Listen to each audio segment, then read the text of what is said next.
Negara tetangga kita sebenarnya tidak memiliki peradaban hebat di masa lalu, makanya negara tetangga kita selalu kebingungan mengumpulkan bukti sejarah dan sibuk mengklaim budaya Indonesia. Anak sekolah dasar pun paham peradaban masa lalu itu bersumber dari budaya suku bangsa yang hebat di masa lalu. Nah, Malaysia itu tidak punya kehebatan seperti yang dimiliki oleh Indonesia. Karena suku Melayu tetangga itu berasal dari Sumatera, semua suku yang hebat itu berasal dari imigran Indonesia. Imigran dari India dan Tiongkok. Dan kemudian sumber peradaban lain adalah kerajaan. Negara tetangga kita tidak punya kerajaan besar di masa lalu. Yang sedikit besar mungkin hanya Kesultanan Malaka. Namun Kesultanan Malaka didirikan oleh orang Indonesia yaitu berasal dari Palembang. Malaka pun hancur lebur diserang Portugis.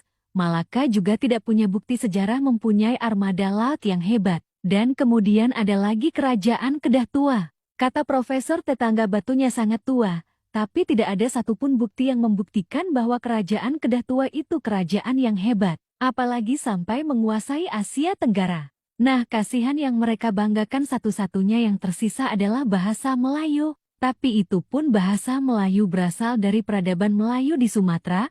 Hal itu dibuktikan dengan adanya kerajaan besar di Sumatera yaitu Sriwijaya. Makanya mereka selalu mati-matian jika urusan bahasa Melayu mereka diganggu oleh bahasa Indonesia. Jangan heran mereka menciptakan sebuah ilusi alam Melayu. Tujuannya agar semenanjung tetangga itu kelihatan tampak superpower karena alam Melayu akan mengambil semua kebudayaan bangsa Indonesia. Orang Malaysia pun merasa paling memiliki kerajaan Sriwijaya. Padahal sudah jelas-jelas Sriwijaya itu pusat peradaban dan asal-usulnya berasal dari Palembang, Indonesia. Dan kemudian mereka membajak seorang profesor dari Rusia untuk menjadi ahli bahasa Melayu dan sejarah Melayu. Kadang-kadang profesor Rusia ini sering berbicara tentang alam Melayu. Namun lucunya profesor tersebut justru membanggakan nenek moyang orang Indonesia. Negara tetangga lupa kalau rata-rata orang Rusia itu sangat menghormati Indonesia. Bagaimana bisa seorang Rusia bisa mengkhianati Indonesia sedangkan sejarah dan masa lalu Indonesia dan Rusia hingga saat ini tidak bisa dipisahkan? Rusia dan Indonesia itu punya sejarah sendiri, bahkan mereka menganggap Indonesia sebagai si bungsu. Berikut video Profesor Rusia mematahkan konsep dongeng alam Melayu. Dalam sumber-sumber sejarah Greek dan Latin purba, daripada kurun kedua Masehi, Java dan Sumatera disebutkan sebagai Pulau Emas dan juga Pulau Perak. Pada beberapa batu nisan Pali dan Sanskrit, Indonesia dinamakan sebagai Suvarna atau Suvarna Bhumi atau Suvarna Dwipa.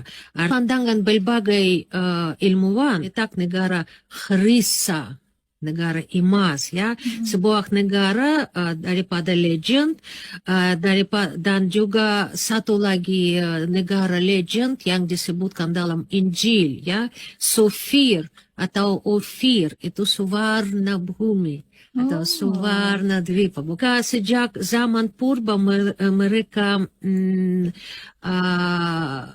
terlibat dalam perdagangan.